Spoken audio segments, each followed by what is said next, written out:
siang teman-teman semuanya. Ya. Pada kesempatan ini kita akan coba bahas tentang A/B testing, specifically seksi A/B testing with six pack. Kenapa seksi, kenapa six pack, dan kenapa harus A/B testing, kita akan coba bahas.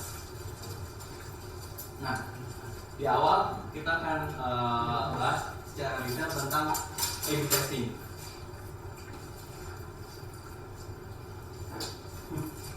Menurut kalian mana yang lebih bagus? Desain yang A atau desain yang B? Ini adalah contoh kasus di mana kita akan kemungkinan menerapkan A/B testing. Jadi kita punya variasi desain, tapi mana yang kita terapkan, mana yang lebih baik? Nah, quick overview tentang A/B testing. Jadi A/B testing itu apa? Seperti namanya sendiri, A/B testing itu maksudnya adalah membandingkan dua versi A dan versi B. Keduanya identical. Jadi kalau kita lihat tadi, keduanya identical. Ada gambarnya, ada harganya, ada deskripsinya. Tetapi variasinya itu membuat seseorang, entah visitor, entah receiver, bersikap berbeda.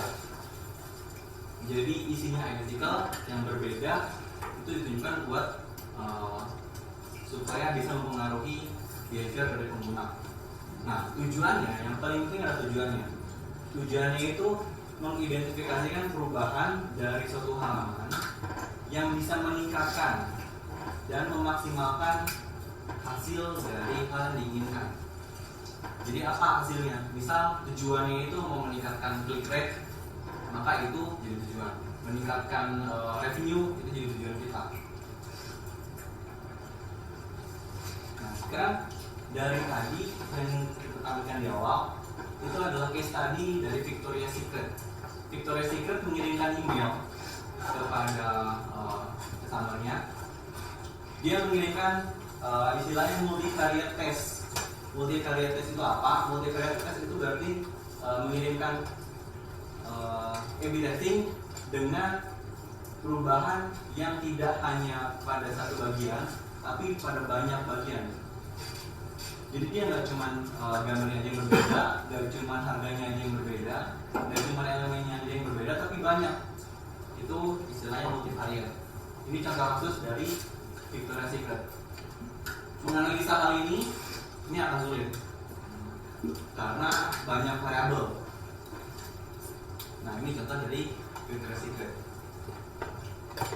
Tadi kita bahas tentang A/B testing, tentang six pack. Sekarang seksi A/B testing with six pack. Oke, siapa yang mau jadi kayak gini?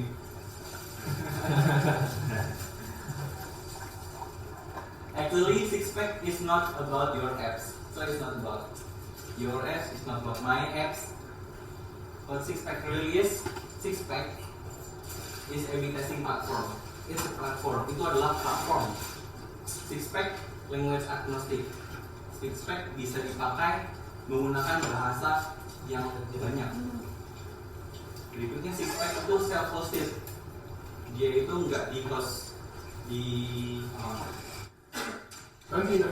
dia nggak di host di luar. Dia di hostnya itu sendiri. Kita bisa set up untuk hosting A/B testingnya sendiri. Nah, yang terakhir, Sixpack punya dashboard yang seksi. Dashboardnya seksi, that's why seksi. Nah, berikutnya tentang platformnya. Platformnya itu ada 3 bagian.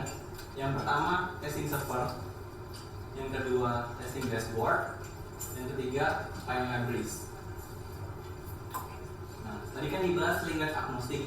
Kenapa? Karena dia bisa menjalankan A/B testing di banyak bahasa. Ada Python, JavaScript, PHP, Ruby, iOS, Go, dan Perl. Kenapa ada banyak bahasa? Karena emang dia didesain nggak cuma untuk satu bahasa doang. Dia memang didesain untuk language agnostic. Nah, berikutnya dibahas tadi self-hosted. Self-hosted karena yang pertama A/B testing servernya itu menggunakan Python. Yang kedua, database-nya menggunakan Redis. Yang ketiga, sebagai catatan untuk production environment menggunakan G-Unicorn. Dan yang terakhir, yang paling penting, dia punya dua algoritma untuk A/B testing. Yang pertama random, which is random. Yang kedua multi-arm bandwidth algorithm. Ini singkatnya kita tidak pakai random, tapi kita pakai algoritma yang cenderung menuju kepada algoritma yang lebih baik. Memang agak sulit penjelasannya. Nah, tadi kan dibahas tentang A/B testing dan suspek. Sekarang alternatifnya, ini memang alamat negara, tapi ini bukan alamat negara sesungguhnya, it's 404. Tapi kita akan lihat alternatif dari suspek apa aja. Yang pertama, A/B testing in Ruby. We have Ruby application. So what are the alternative? Alternatif A/B testing di Ruby ada split, ada vanity, ada verdict, ada suspek, dan untuk alternatif lain bisa dilihat di Ruby Toolbox. Alternatif di PHP ada PHP A/B test, ada PHP scenario, ada suspek PHP. Ada yang tahu lagi lainnya? Teman-teman. Berikutnya hosted solution untuk A/B testing. Alternatif untuk hosted solution itu ada. Yang pertama untuk Visual Web Optimizer, yang kedua Optimizely, yang terakhir Google Analytics Context Experiment. Memang surprising ada Google Analytics Context Experiment, tapi most of them use JavaScript. Nah, yang terakhir agnostic platform. Sejauh yang sudah saya riset hanya suspek. Mungkin ada tapi I don't know. Kalau ada yang tahu agnostic platform untuk A/B testing, agnostic platform itu A/B testing yang bisa menggunakan banyak bahasa. Jadi nggak cuma Ruby doang, nggak cuma PHP doang, atau JavaScript aja. Karena yang kita tahu bisa Optimizely tadi, Optimizely dia pakai JavaScript. Tapi kalau misalnya kita butuh trigger di backend, maka bisa pakai Optimizely. Misal untuk submit data, lalu triggernya itu kalau datanya valid, maka Optimizely nggak bisa. Kita harus nakalin supaya datanya di return dulu, baik kalau enggak baru di push triggernya. Kalau itu sudah berhasil. Tapi ya itu nakalin sistem lagi. Jadi agnostic platform itu bisa dipakai untuk banyak bahasa. Nah, kenapa ini jadi fokus? Karena di MK ada banyak platform. Ada Python, ada Ruby, ada JavaScript, ada PHP. Jadi ini bisa menjadi solusi yang almost self-built. Sebelum kita masuk, hati-hati tentang pitfall, kejatuhan yang bisa terjadi dalam A/B testing. Ini penting, jadi apa yang harus dilakukan dan apa yang nggak boleh dilakukan. Nah, yang pertama, beware of confounding variables. Confounding variables itu seperti contoh kasusnya begini. Jika pemain sepak bola dalam 10 pertandingan, 5 kali pertandingan menggunakan sepatu A, 5 kali pertandingan berikutnya menggunakan sepatu B, dan dari 2 sepatu itu waktu dia menggunakan sepatu A, dia menghasilkan gol yang lebih banyak daripada dia menggunakan sepatu B. Pada umumnya asumsinya adalah jika menggunakan sepatu A, maka dia akan menghasilkan gol yang lebih banyak. Tapi pada dasarnya itu tidak menjadi penyebab atau asal-muasal atau jawaban dari kenapa dia bisa menciptakan gol lebih banyak. Itu adalah confounding variables. Jadi ada variabel lain di luar dari apa yang kita ketahui atau kita jadikan sebagai alternatif. Jadi ini kasih hati-hati. Yang berikutnya, start eksperimen by assuming null hypothesis. Maksudnya adalah saat kita membuat variasi, kita harus membuat asumsi pada awalnya bahwa ada kemungkinan di mana tanpa dua variasi tersebut hasilnya adalah sama. Yang terakhir, yang ketiga, semakin kecil perbedaan conversion, semakin lama eksperimen tersebut harus dibuat. Misal untuk suatu eksperimen halaman sign up, jikalau dua variasi konversi orang untuk sign up itu kecil perbedaannya, maka harus dijadikan lebih lama eksperimennya. Kalau enggak, itu tidak memberikan significant difference. Dan yang terakhir, menggunakan multi-arm bandit algorithm untuk mempersingkat waktu eksperimen. Jadi kalau di sini terjadi waktu yang cukup lama untuk menciptakan significant differentiation, maka disarankan menggunakan multi-arm bandit algorithm. Jadi sewaktu ada visitor atau customer yang menjalani tes, maka dia akan diarahkan ke eksperimen, ke alternatif yang lebih baik.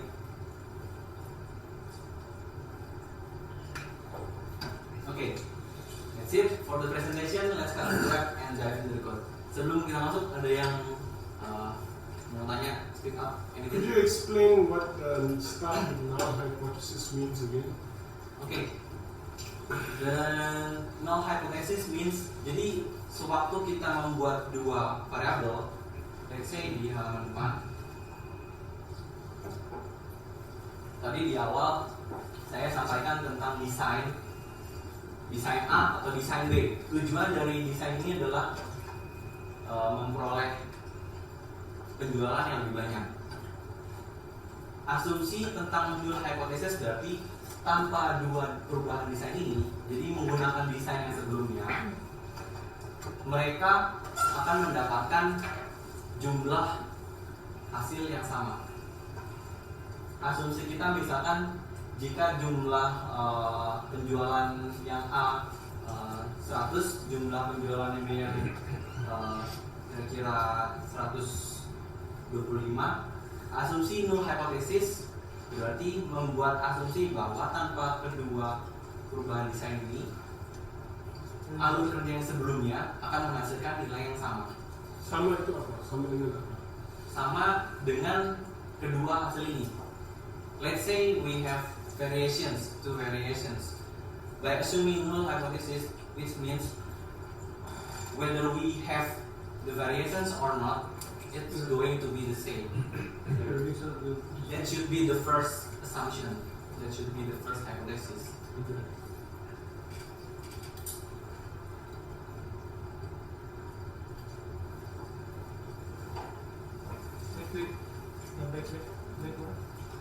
Ya, kalau yang gue buat tadi di satu beware of confounding variable.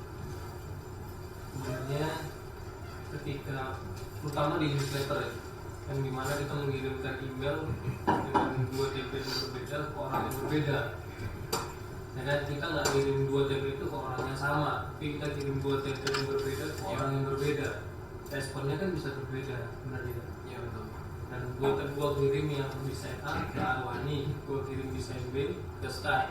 Ternyata pada dasarnya si Sky suka yang ini dan dia suka yang ini. Bagaimana data itu bisa didapat di A/B testing? Bagaimana kita tahu? Nah, kita nggak pernah kirimin B orang lagi, kita nggak pernah kirimin A terus Sky. How we know? Di dalam A/B testing kita nggak peduli tentang preference single person. A/B testing basically is a statistic. Jadi itu ilmu statistik yang boring dan cukup kompleks. Di dalam statistik kita nggak peduli tentang individual response, kita peduli tentang mass response.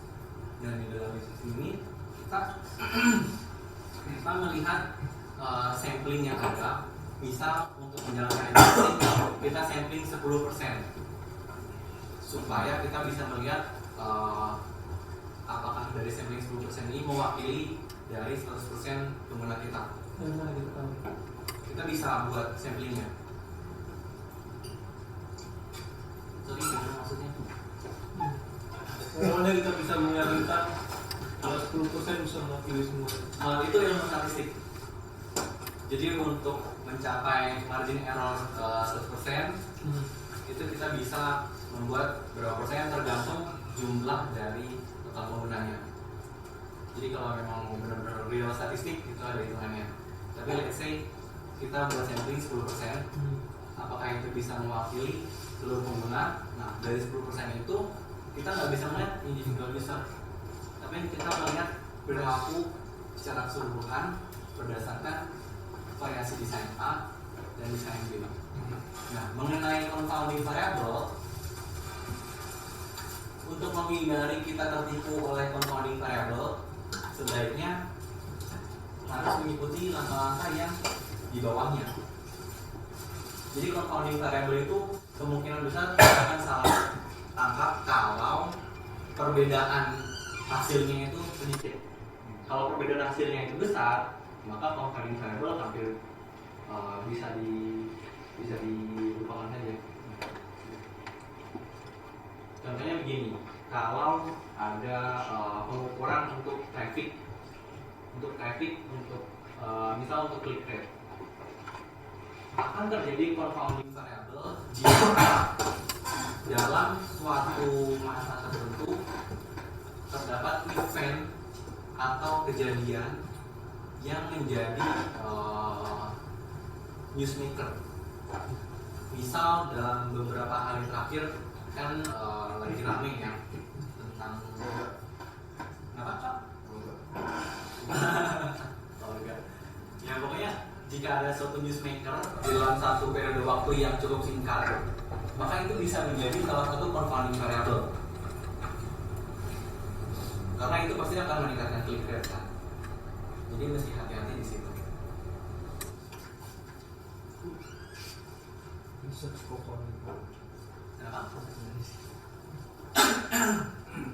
Okay, let's cut the thread then. Where's the thread?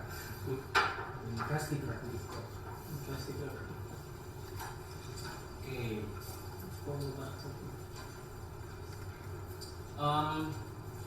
Dalam menyiapkan environment, tadi disebutkan platformnya itu ada 3 jenis. Ada server, ada web, dan ada client. Servernya instalasinya cukup singkat. Saya akan coba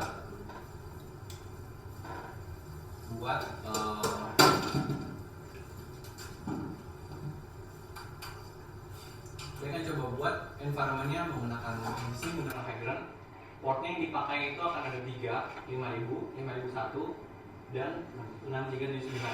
5000 ini port untuk servernya, 5001 untuk port dashboard, 6379 untuk port Redis. Di dalam background sini hanya A/B testing software aja.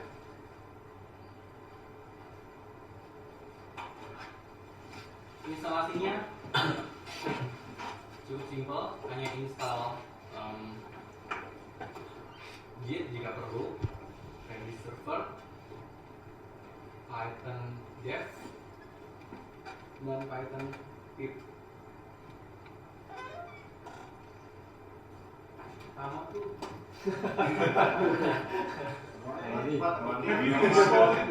Pernah install sebelumnya? Yes, I have it all. I'm just demonstrating the Sure. Let's get ini di mana? Ini di background. Server yang sudah saya coba itu Ubuntu Trusty 14.0. Misalnya belum coba 14. Yes. Mungkin bisa diganti dari Singapura Suci Kenapa? biar kebetulan typing Singapura lebih cepat. Bukan begitu. Dari mana? Oke, sembari kita menunggu, ini sebenarnya cepat kok. Sembari kita menunggu, saya sudah buat sebuah contoh integrasi A/B testing menggunakan Ruby client dan JavaScript. Yang PHP nggak saya buat karena nggak punya aplikasi contoh PHP. We have our application. You could try that. Actually, I want to try with our app, but I forgot the background box is located in here. Ruby-nya simple, tinggal install Sixpack client. Kalau JavaScript download library yang dari sini. JavaScript untuk Node.js bisa pakai npm install. Kalau JavaScript as frontend bisa include. Klik dan Oke, sembari saya tunjukkan integrasinya seperti apa. Ini salah satu pet project saya. Ignore aja judul dan sebagainya. Integrasinya untuk Ruby secara khusus di Rails ini saya contohkan. Tambahkan gem Sixpack client. Lalu di application.rb require Sixpack. Jangan lupa dari terminal install bundle supaya install. And then contoh integrasinya ada di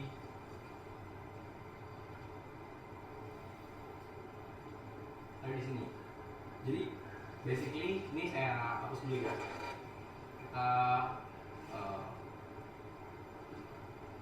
biar supaya kita bisa lihat apa yang terjadi. Jadi sebenarnya kita buat session baru.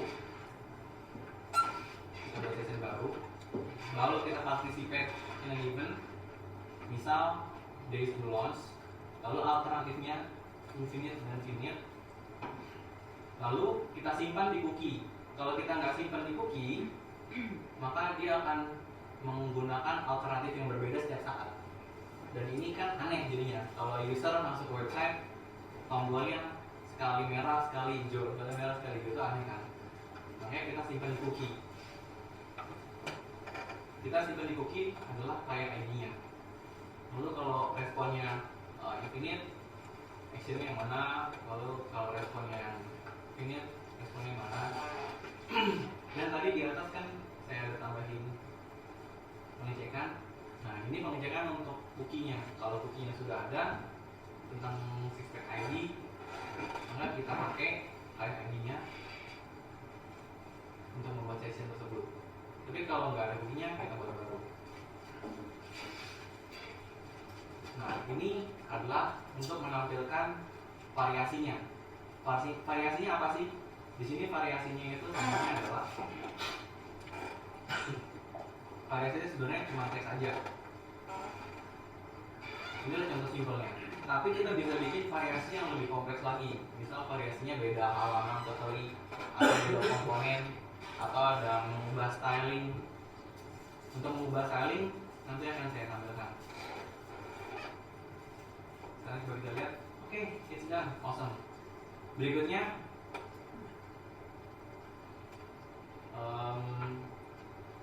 kita install virtual env menggunakan pip. Harus di background.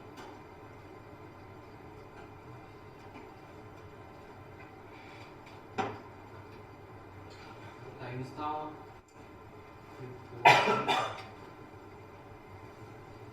virtual env ini seperti RBM atau seperti RPM, tapi untuk Python. Kenapa? Iya, Ruby. Atau di PHP itu PSP-env.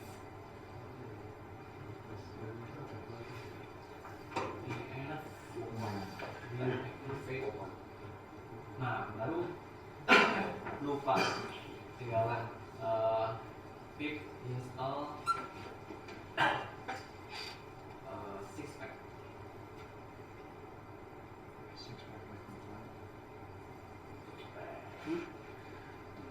Awesome. Oh iya, udah pernah diinstal. Jadi namanya seperti itu. And then kita butuh di sini kita butuh dua server. Jadi yang pertama adalah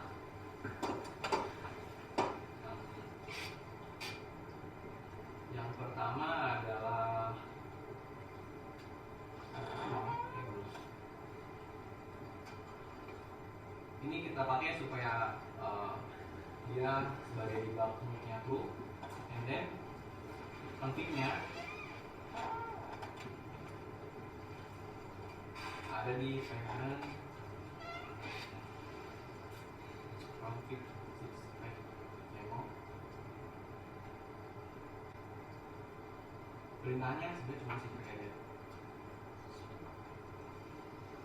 Kalau kita melihat six pack YAML itu sebenarnya apa sih isinya? Six pack YAML itu isinya adalah port, lalu host, prefix untuk di database, di number, dan sebagainya. Yang ini adalah default dari six pack configuration. Jadi pakai defaultnya pun it's okay, masih bisa jalan, kecuali mau dirubah. Nah ini kita butuh satu lagi, yaitu dashboardnya. Karena nggak lucu kalau cuma server doang, tapi kita nggak bisa melihat hasilnya bagaimana.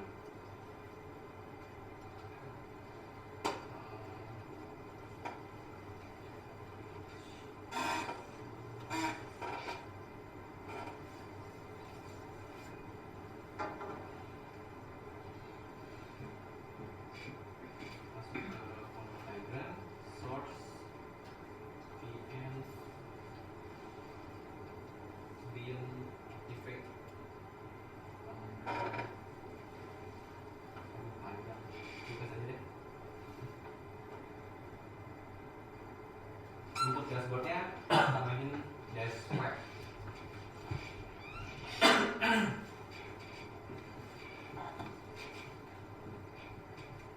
Oke, it's running. Nah, tadi seperti disampaikan di awal, portnya itu untuk yang server 5000, untuk dashboardnya 5001. Nah, yang perlu diperhatikan di sini ada satu note. Kedua server itu memiliki status page yang bisa digunakan untuk uptime. Jadi kita bisa pakai ini untuk ngecek uptime dari servernya 5051, dashboard dan servernya. Kalau 5000 isinya nggak ada apa-apaan. It's a six pack. 5001, yes. That's a ASCII art for six pack. Six pack of beer or sodas. Okay, it's not important. Oke, nah untuk 5001-nya ini adalah dashboardnya. Waktu pertama kali kita buat, ya belum ada isinya, belum ada apa-apa, masih kosong. Sekarang kita mau buat eksperimen. Saya udah contohkan di sini eksperimen untuk day to launch. Day to launch di sini yang satu eksperimennya teksnya finite, yang satu infinite, yang kedua finite. Jadi yang pertama itu tidak terbatas, yang kedua terbatas. Di sini teksnya dalam waktu dekat dan 2 hari. Oke, let's see.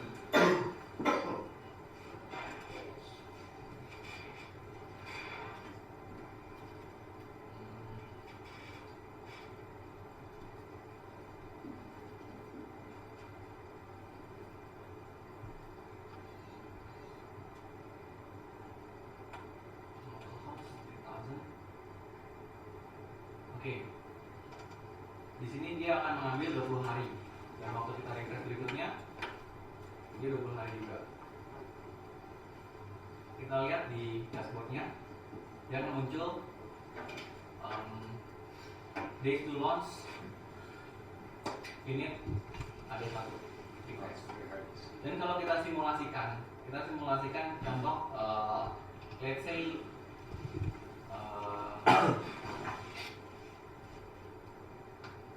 nggak ada sessionnya ya, nggak nyimpen cookie-nya. Jadi supaya kita bisa tahu bahwa editasinya bekerja. Oh sorry, dia nyimpen Session Rails.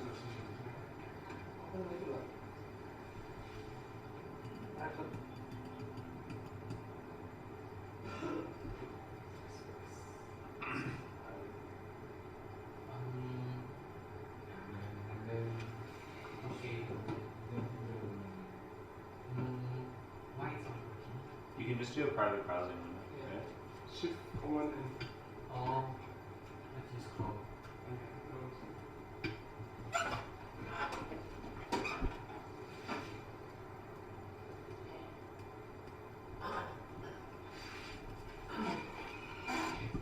you need to restart your Rails app. No.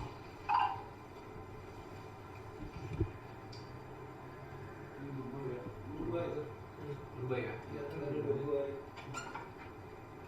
Different. It already determined that's the best one. Iya. Ya, itu untuk simulasi bahwa spesifikasinya berubah. Dan tadi kalau kita lihat dia ada sedikit apa ya, flicker, tadinya pink jadi orange. Ini karena saya juga sudah buat A/B test untuk styling, untuk style yang nggak bisa pakai logic di luar Rails, misal di PHP kan style nggak bisa pakai logic. Kalau di nggak bisa pakai logic, jadi nggak bisa kita embed Ruby code atau PHP code. Bisa nggak? Bisa ya? Bisa kan, Pak? PHP code. Misal di Laravel stylenya, entah less-nya, entah CSS-nya, bisa di embed PHP code nggak? Bisa pakai kata CSS. It's fine, just keep doing that. Ya, kalau di Rails kan dia bisa nambahin satu extension, jadi misal IRB, dan dia akan parsing file ini ke IRB terlebih dahulu. But let's skip that, dan kita akan coba simulasiin pakai JavaScript aja. JavaScript, kalau di sini saya tambahin satu lagi library, yaitu jQuery cookie, supaya kita bisa lebih mudah lah akses cookie-nya, karena kalau enggak ribet akses cookie-nya. Prinsipnya sama, jadi kita buat dulu sessionnya, dan kalau sessionnya itu sudah ada sebelumnya cookie-nya, kita ambil cookie-nya, hampir sama kan, dia ambil cookie, lalu cek cookie-nya ada apa enggak, buat session. Cookie, cek ada apa enggak, buat session. Dan untuk participate juga sama, jadi nama tesnya, nama edit testingnya, lalu variasinya, berikutnya ngeset variasinya. Jadi kalau yang ini variasinya warna pink, yang ini variasinya warna orange. Nah, itu tadi baru sebatas menampilkan aja, menampilkan variasi. Kalau kita lihat di sini di dashboardnya belum ada berapa persentasenya conversionnya. Can you increase the font size? Oh, It's a bit hard. too small ya. Yeah. Oke.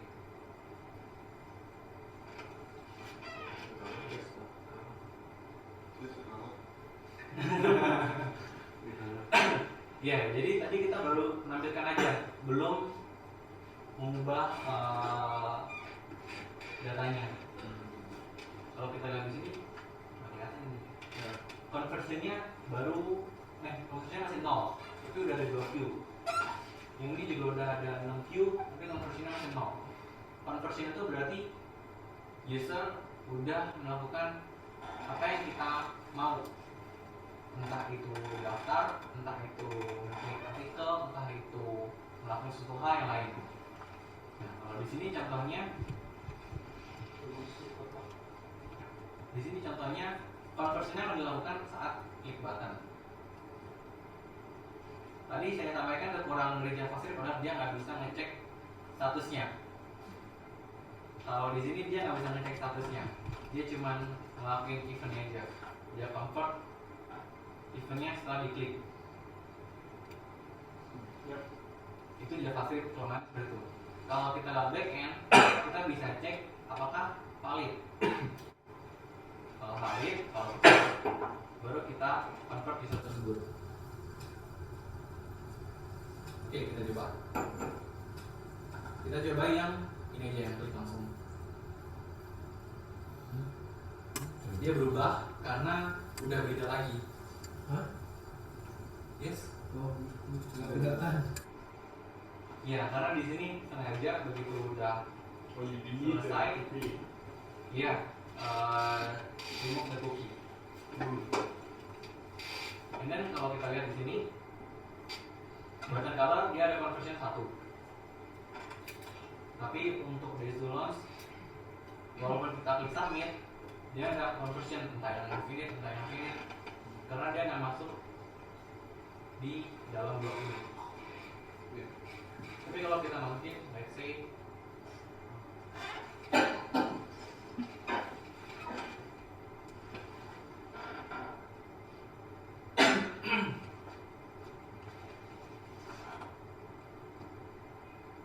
nah di sini dia berubah.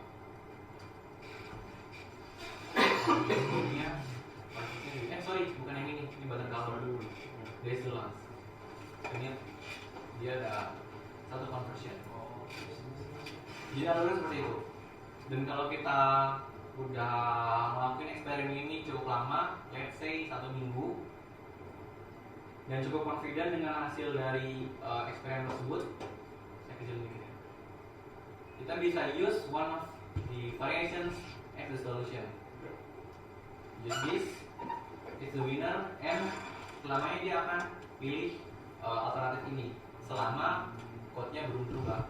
Tapi kalau misalnya sudah dipilih winnernya karena ini berhubungan dengan button color, ya udah di sini di JavaScript buang aja eksperimennya, udah pakai lagi kan eksperimennya.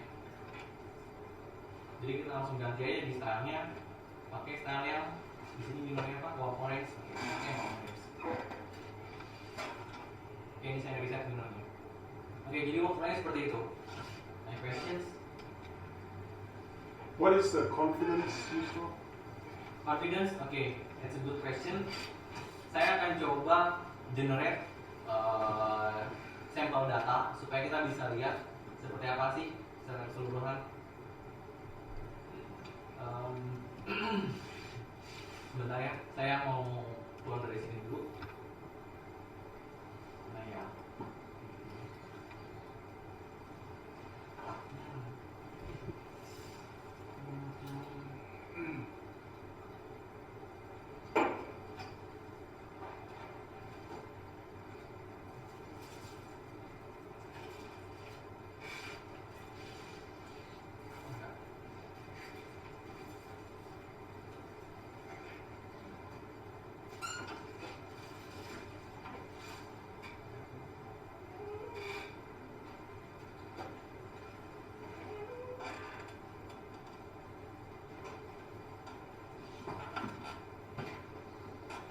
Sixpack belum ada.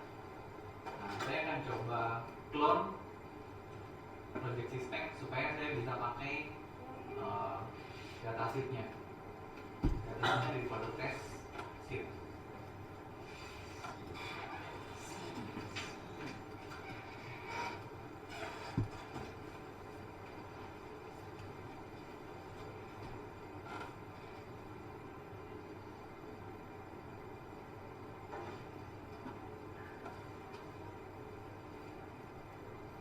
Yes. Hah? Nggak ada. Nggak bisa. Oh, revolution. Oh, tinggal iya TTS. I'll change it to the.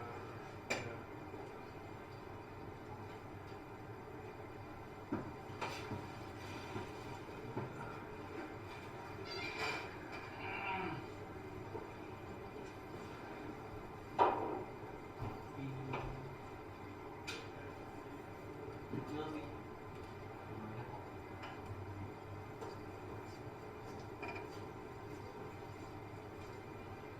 Ah, ini kalau Dari batu, dari batu. Bikin berarti satu jadi.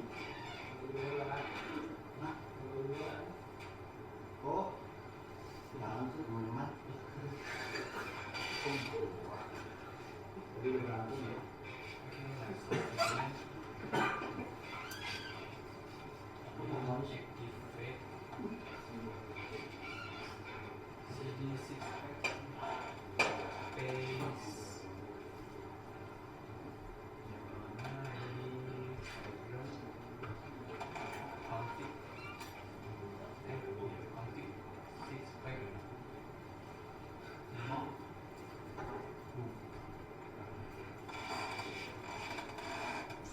Untuk buat datasheet bisa apa nih?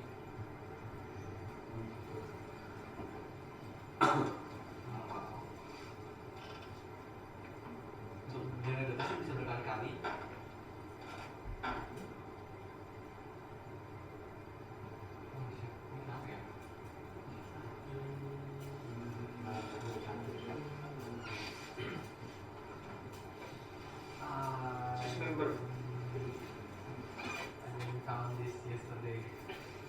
for Okay. just using here.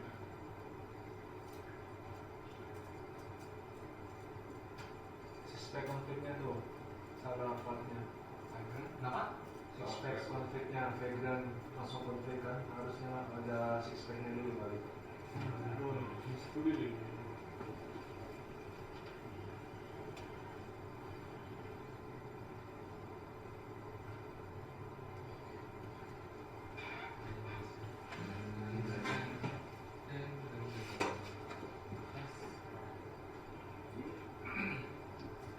Oke, jadi begini, confidence ini adalah nanti kalau misalnya sudah berapa banyak conversion yang terjadi, confidence ini akan mengukur seberapa besar presentasi tentang alternatif tersebut, apakah alternatif tersebut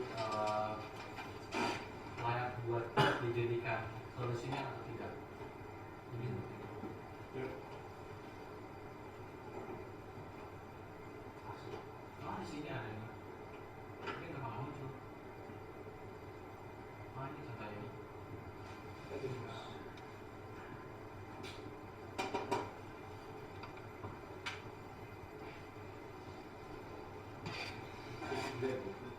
Dengan alternatif change.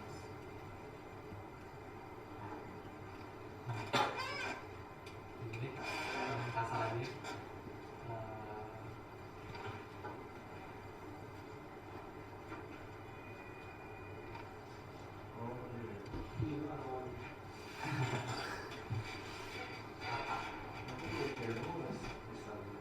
Hah?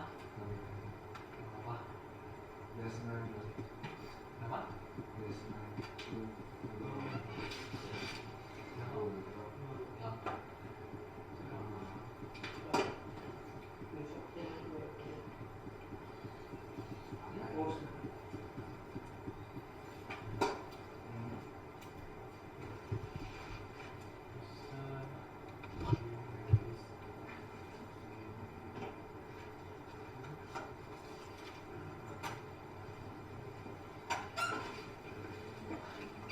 This civil service, very service that.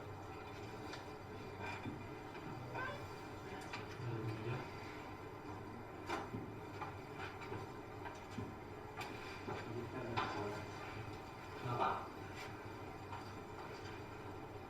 Mau ngomong gila.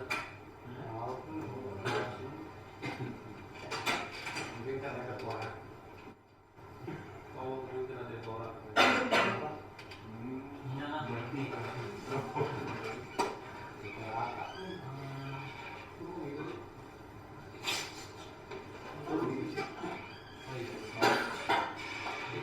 Cara ngomong gitu kan.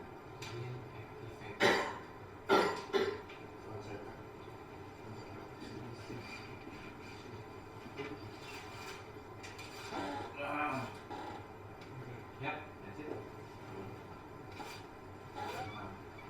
Perintah apa tadi?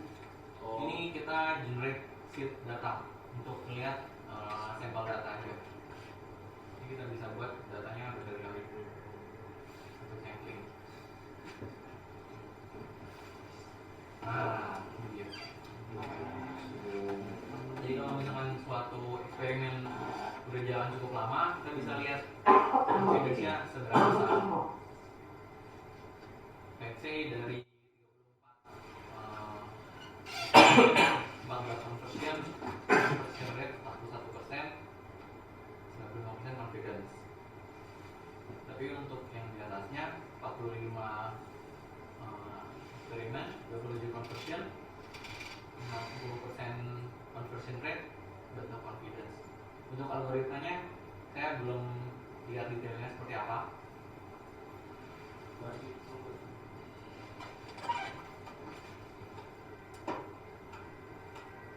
Let's assume jig